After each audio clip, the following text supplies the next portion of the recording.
महाराष्ट्रातील मदरसे आणि मशिदींमध्ये कार्यरत असलेल्या परप्रांतीय मौलाना यांना कामास ठेवू नये, आवश्यक ती प्रतिबंधात्मक पावले उचलावीत अशी मागणी एकता बहुउद्देशीय संस्थेच्या वतीने अध्यक्ष हाफिज वकारी वळसंकर आणि उपाध्यक्ष अताउल्ला पटेल यांनी पत्रकार परिषदेत केली आहे।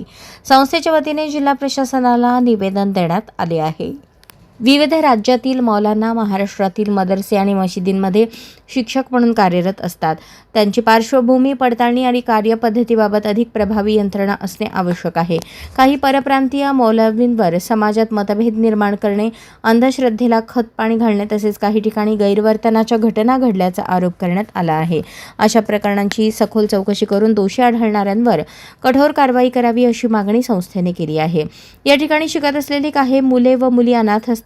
अनाथ मुलामुलींचे वारसदार नसतात। याचा गैरफायदा घेऊन हे परप्रांतीय मौलाना शिक्षक मुलामुलींचे शोषण देखील करत असल्याच्या घटना राज्यात घडल्या आहेत असा आरोप त्यांनी केला। आपल्या मागण्यांचा गांभीर्याने विचार करून राज्य शासनाने योग्य ती प्रतिबंधात्मक कारवाई करावी अशी अपेक्षा एकता बहुउद्देशीय संस्थेच्या पदाधिकाऱ्यांनी व्यक्त केली आहे। या पत्रकार परिषदेत सद्दाम चौधरी, इसाक शेख आदी उपस्थित होते। जे स्थानिक आहे ते परप्रांतीय नाही आहे। परप्रांतीय जे आहेत ना, तुम्ही सोलापूर शहरामध्ये जवळपास 200 मशीद आणि जवळजवळ 100च्या आसपास मदरसे आहेत। या ठिकाणी बघा तुम्ही कोणाचं वास्तव आहे। जास्तीत जास्त सगळे परप्रांतीय मौलाना लोक त्या ठिकाणी परमिशन देतात। पण आता हे लोक बाहेर आले की हे कामासाठी येतात, म्हणजे आम्ही मौलवी आहे, या अमुक या भारत देशाच्या या देवबंदच्या मदरशामध्ये आम्ही प्रशिक्षण घेतलं आहे, बरेलीच्या मदरशामध्ये आम्ही प्रशिक्षण घेतलेलं आहे, आम्ही मालेगावच्या मदरशामध्ये प्रशिक्षण घेतलेलं आहे। त्यांनी ते सर्टिफिकेट दाखवल्यानंतर तिथल्या स्थानिक ट्रस्टी, अध्यक्ष त्या मशिदीचे, मदरसेचे अध्यक्ष आणि सेक्रेटरी, तिथले पदाधिकारी त्यांना ठेवतात कामाला।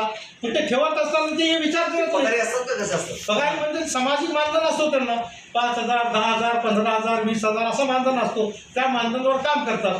हे काम करत असताना तुम्ही सगळ्यांसोबत सगळ्यांना एका टुकड्यामुळं अशा घटना घडल्या ते मान्यच आहे। म्हणजे सगळ्यांना सरसकट त्याच्यामध्ये मिसळत आहे। अडचण ती आहे, अडचण सगळ्यांना आम्ही काय विचारतो की आमच्या महाराष्ट्राला याचा फायदा होईल ना। परप्रांतीय एकदा इथून जर येतील तर महाराष्ट्राचे सगळे मौलाना ज्या त्या मशिदीमध्ये कार्यरत होतील, त्यांना रोजगार मिळेल, त्यांची अडचण दूर होईल, त्यांना मधले महाराष्ट्राची जबाबदारी त्यांच्यावर पडेल।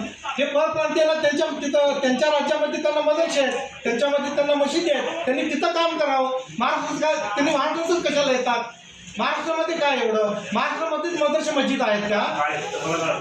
मला वाटतं की परप्रांतीय मौलांना महाराष्ट्रामध्ये थाराच देऊ नये। आणि ही महाराष्ट्रामध्ये कशाला येतो? महाराष्ट्रामध्ये येतात म्हणताना महाराष्ट्राची जनता ही भोळी बाबडी जनता आहे। ही जनता अशिक्षित आहे। यांच्या भोळ्या बाबड्यापणाचा, यांच्या अशिक्षितपणाचा हे गैरफायदा घेतात आणि हे शिक्षणाला नेमणूक कोण करतं? त्यांना नेमणूक करणारे लोक संस्थेच्या पदाधिकारी, ज्या त्या मशिदीचे अध्यक्ष, ज्या त्या मशिदीचे सेक्रेटरी। आता तुम्ही सरकारकडे मागणी करताय परप्रांतीयांना, पण आपल्या कायद्यामध्ये ना परप्रांतीय कुठल्याही राज्याचा व्यक्ती कुठेही जाऊन त्याचा पेशा करू शकतो, काही करू शकतो। मग ती बंदी कसं तुम्ही घालू शकता? नाही, हे कसं आहे, संविधानामध्ये हे नमूद आहे, हे सुद्धा मला माहीत आहे। संविधानाच्या दृष्टिकोनातून जे ना बाबासाहेबांनी प्रत्येकाला हे अधिकार दिलेला आहे की ज्यांनी जो ती व्यक्ती ज्या त्या राज्यामध्ये जाऊन जे ना कुठेही राहू शकते, खाऊ शकते, पिऊ शकते, बरोबर आहे।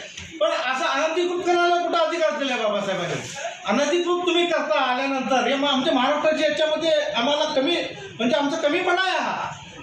माझं मत असं आहे, आता मरकजचे लोक, हायलाइटीचे लोक, सुन्नीचे लोक जे प्रमुख आहे त्यांना तुम्ही सांगा की हे आताच घेऊ नका म्हणून। ते प्रमुख आहे, मरकजचे प्रमुख आहे, हायलाइटीचे प्रमुख आहे, सुन्नी जमातचे प्रमुख आहे, जे कोण प्रमुख आहे त्यांना तुम्ही जाऊन भेटा की